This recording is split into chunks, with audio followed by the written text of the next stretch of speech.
Hello and welcome to the Coram Fishing Clinic. You join me here on the mighty River Severn with the mighty Harry Pardoe. Now there's not much this lad doesn't know about catching barbel. He's a wizard on the float and the feeder. Today we're going to cover a multitude of tactics and show you how to catch barbel.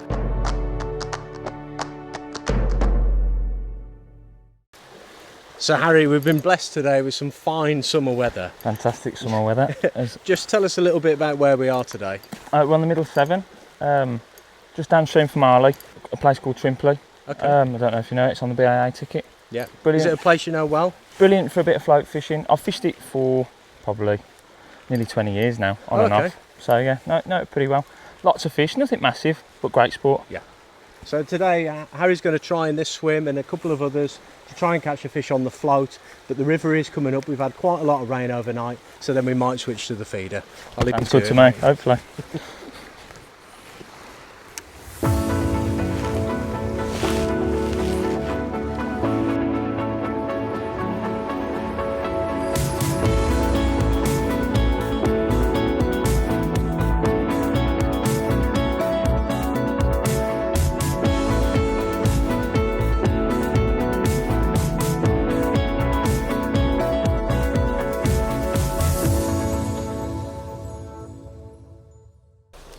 So Harry, a quick change to the feeder. Is that because the float wasn't quite working properly for you? Yeah, well, no bites were forthcoming on the float. Pushing our luck a bit with the water levels, but worth persevering, hour if you can nick one. And then just a quick look on the feeder in this slack, sort of within 2 chucks, 15-30 minutes. If you haven't had a sign, we'll get on our toes and have a look at another stretch of water. Because it does look good for a bite here. I mean, if you were setting up for a few hours, if I was setting up for it, yeah, you've got calm water. You would imagine there to be fish out beyond this. This cops a rock there in this slack water, and you've got good depth. It's always worth. They're fish, they move, don't they? So yeah. We'll have a few minutes here, a few chucks. If they're here, we'll have had a sign. Okay. So how long would you give it?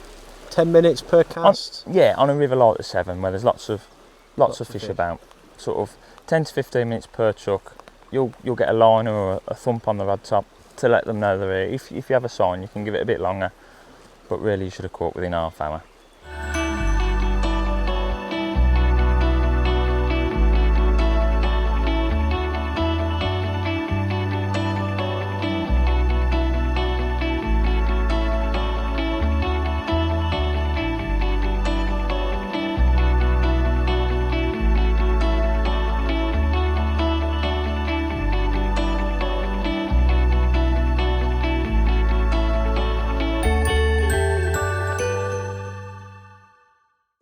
Well, there you go, Harry. Another run through. You said it was worth another cast. The rain's just died off and fish on. Fish on at last. Further down the swim, whether it come to a bit of bait from the feeder, but a fish has appeared. Yeah, brilliant. So, and that was on this. That was on the crease. Yeah, further down. So they're not in that hole. Yeah, they have pushed. They're still sitting on that. Well, I suppose a week ago the River Severn would have had at least another metre on it compared to this. Yeah. So that drop in water has obviously moved the fish. How's that rod feel? Very nice. Plenty of power. It's turned the fish nicely. You know, the model you're using is a multi-piece rod, isn't it? You could use that at 2 different lengths. Yeah. I've currently got this at 12 foot actually. But there is an extension piece to 14 if you're fishing further out, so if you need to keep more line off the water, because we're running up the inside, there's no need to that. And struggling with the height of rod underneath the tree, so just keep this fish moving while it's willing to come upstream. Yeah. So with the float rod, you're playing your barbel just like you would with a stronger. You got it, yeah. Just bear in mind that you are on slightly scaled down tackle, yeah. But it all matches. You can see the playing arc in the rod, as long as that clutch is set. So whereas that fish just turned broadways in the flow. So, and this is the wonderful thing about barbel fishing, isn't it? Yeah, it's the fight. I mean, it's an average size fish, but on float tackle with plenty of water behind in lovely surroundings. Every time you get in close, you think he's going to move off again. And there he is. And there's the fish. A little shake and he's in. Nice one, mate. Well Real done. cheers. Yeah. Super. On the float as well. Yeah, yeah. Well, there he is. The River Severn's answer to a GT. Yeah. Built for speed, built for power. Good fun on the float, mate. Great fun on the float, especially with that extra water. He really tore off. And it was a real funny bite, wasn't it? He Yeah, didn't funny really drag bite. it away. Funny bite. I don't think he really knew what was happening. And yeah, come upstream to it. I had to reel down to him. But no, great fun. And great to have one on the float as well. Well, let's pop him back and see if we can't get a few Yeah. more.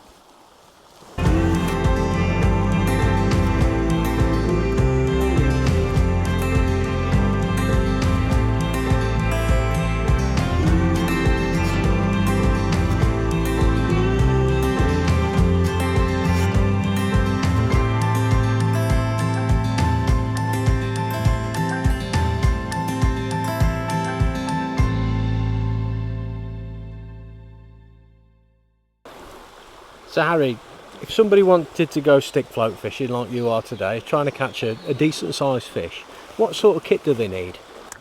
Just starting with the rod, something that's powerful enough to hold and turn the fish in the current. A lot of the time you get slow water up your margin there, so you can, once you've turned the fish, you can bring them up the slow water. Yeah. This is a 12 to 14 foot powerful float rod, more than capable of doing the job. With £6 reel line, nothing. Nice small reel. Yeah, so nice small reel. It's in your hand all day. You need a decent diameter line, so £6 ample, because of getting the line to pass through the eyes. While Okay. if you're on those longer runs, You're looking for a quite powerful float rod with decent sized guides. Yep. Especially towards the tip, Yep. because with the heavier line. You got it. With the heavier line, trying to turn those bigger fish. If you have a thicker diameter line, it will sort of clog in the eyes, and then your float, instead of running down with the current, will start dragging across the river, which is an unnatural presentation. But to aid with that as well, a big 6 gram float there, 6 to 8 gram on the River Severn. Nice big strong float. Big wire stem, big shoulders, that'll help you again, just keep that float running where you want it to go down. A mistake I've had in the past is fish just be undergunned, especially on the float side of it. It's better to over egg the If I've recent years, bigger floats, and you've just got so much more control over your bait running down the river where you want it. And down here you've got a nice bit of bulk shot and an olivet. Again, to keep the bait, we're using a big piece of meat today, so the river's quite broily. That weight will help keep Everything the down. hook bait where the fish are, basically, where you want it. You got it. And down to the hook, it doesn't have to be massive. I've got it on a hair, as long as the hook seems to be showing, it works for me. Yeah. Match it to the size of your bait. As long as it's a strong hook. So that's something like a size 12, size 10, Fine. even a size 14. Fine for me. If I was fishing the pellet, 14s, even the Yeah. 16s, absolutely fine. You've got a nice long hair with quite a big loop to help keep the meat on. You've got it, yeah. So you've got twice as much resistance against the line cutting through the meat. I have in the past used meat screws as well. Yeah, that's a great. I know with great shape, our meat screws are brilliant for speed. Just Yeah. literally just screw it in and away you go. So there you go. As you can see, stick float fishing for barbel can be really, really simple. Try not to overcomplicate it, because you just don't need it. So Harry, you've moved swims, but only by about 10 yards. You've come down into the water. Why is that? Just a better vantage down the river. I can Yeah. see the float a little bit further. That fish came right at the bottom of the swim, so it came just after a little bit of feed was introduced to the swim. So I think possibly those fish were just starting to move up the swim, or hopefully they were just starting to move up the swim. So I noticed you put a bit of bait in with the bait dropper. Yep. And then you've moved to give yourself a longer run, so the float can come in round onto this inside nicely. You got it.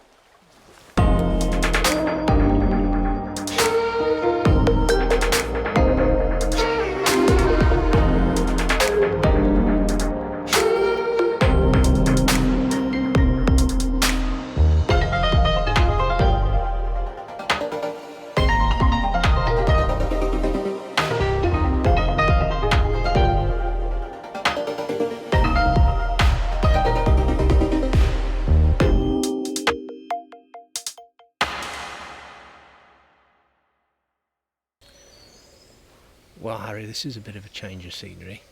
We're at close quarters here. I know you've got your chair and everything all set up nicely, but you're fishing just under these bushes. Yeah, nice and tight.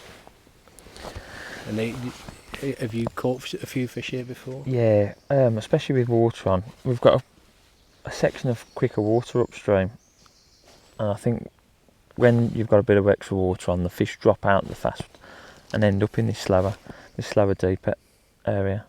So that's a good tip for people, you know, if you have got a section of really fast water and the water is coming up or has been up, to look for the slower section just below it. I don't think the fish want to sit in sort of really turbulent water. Come high summer when they're looking for more oxygen, they're more than happy to go and sit in it. Well, we haven't had a summer yet. Yeah, exactly, we haven't had summer yet. It's still, as you can see from today, we've had plenty of rain. Well, you had a bite quite quickly and you're getting quite a few indications now, so I think it looks good for a bite. I mean, what about your tactics? What sort of end tackle have you got on now? Fishing reasonable for the size of fish that we're fishing for. There's nothing, like I say again, there's nothing sort of too big here. You still got to fish plenty, sensible. Plenty strong enough, because Barbel, and they will try and run you ragged. So I'm just fishing with a 175 Barbel rod, which there's plenty of giving it. So I'm fishing 023 hook link in the pre-tied, the new River rigs, and I just had a sign. Got a bit preoccupied when I'm watching the tip. What about the feeder setup? I mean, what have you got on there? I know bolt and run kit, which is brilliant, because if you have any issues with fish snagging you, the feeder can still pull free. Safe, it's fish safe, perfectly big running ring, and it does the job. The fish picks up the hook bait, uses the weight of the feeder, bolts off, and it unclips itself, and you're playing it on a running line, which is brilliant. I suppose when you cast into cover like this, that's really useful, having the feeder sort of captive for the initial part of the cast. Yeah, because there's no separation in flight. I've used it on other rivers. Recently used it on the River Dove, where you're lowering leads and flicking leads in with PVA bags, and there's no separation in flight, so you know you can get tight to the features. And bite indication, does it change much, or is it still the same sort of indications? Similar barbel bites, aren't they? They sort of, there's no missing them. Not when they catch up with it. But yeah, just fishing sensible. Yeah, pellet. Nice and simple. Simple. Straight hair rig. Feeder, straight hair rig, single pellet. Ooh. Not an oversized hook. You don't, as long as it's powerful, again. So again, like you said before, again with the float fishing. Matching the size of the hook to the bait. Yeah. Well, it does look good for a bite. I mean, I'm glad that rain's finally stopped. I know, at last. The river doesn't look to have come up too much. Oh, that was a big pluck.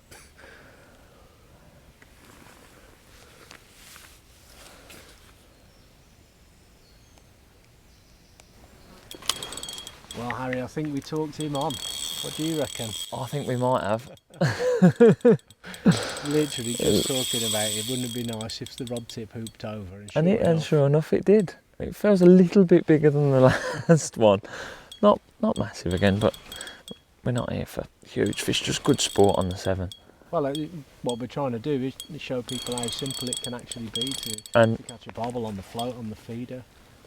You know, I would imagine you could fish this spot as well with a lead and a PVA bag. Like Definitely. Sometimes what I've found on the Severn, if you keep fishing the feeder to the same place, you can chase the fish out the swim, because you drop below your feed. Yeah. So if you just drop a straight lead below it, you can pick up a bigger fish on the back end of the shoal. He woke up and saw the net, or me.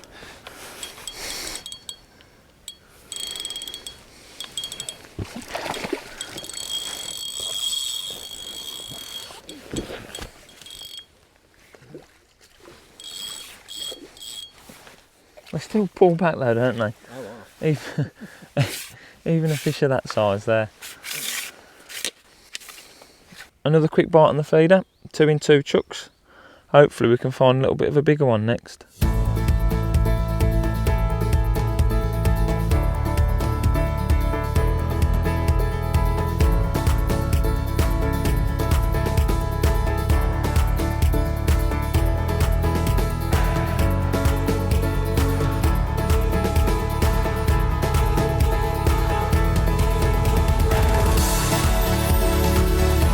Right, this is the 4th fish of this sort of stamp that we've caught, so we're going to have a move and see if we can find something a little bit bigger.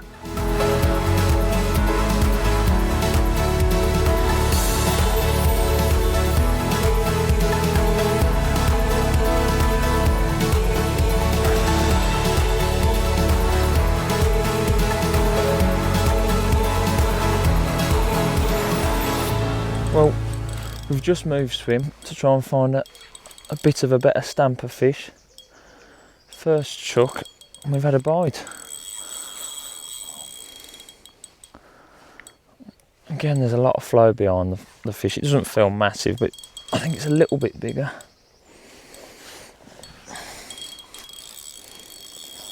Let's get down towards the water's edge.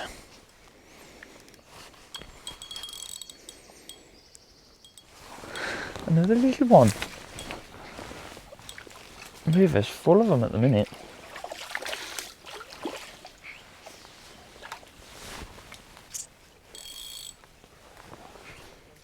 Well, Harry, you've been plagued by these the last hour. What's that, half a dozen of them? Yeah. It's nice sport, but can't seem to find any of those bigger fish. There is a lot of water on, I will give you that, and I'm sure if you persevere this evening, Yeah. probably come good, but at least you know the tactics work. Yeah, and it's a good sign for the future of the river. It is nice to see small barbel. They're pristine. I think, like what you said, with the extra water on, that they've the small fish have just pushed out the weir, and they're beating anything of any size to the bait. Yeah. A fantastic fish and a nice day's fishing. You can't beat it, can you? Yeah. It certainly beats being at work. It certainly beats being at work. You're right there.